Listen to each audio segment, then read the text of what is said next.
शाहरुख खान और दीपिका पादुकोण के खिलाफ मुकदमा दर्ज। मुकदमे की वजह क्या है, आइए जानते हैं।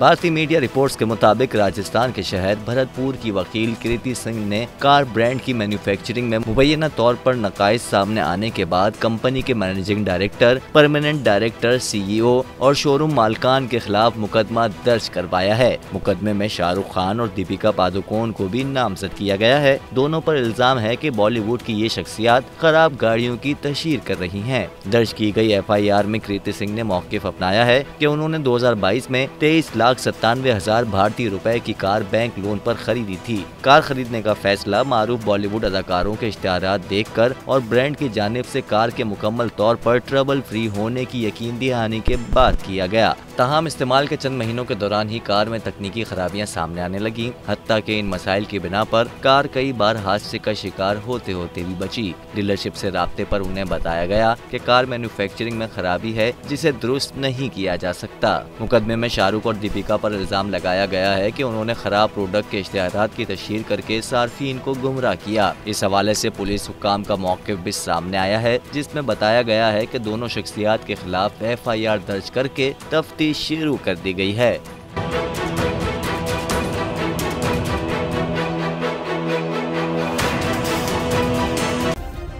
सब्सक्राइब करें और बेल दबाएं ताकि कोई खबर रह न जाए।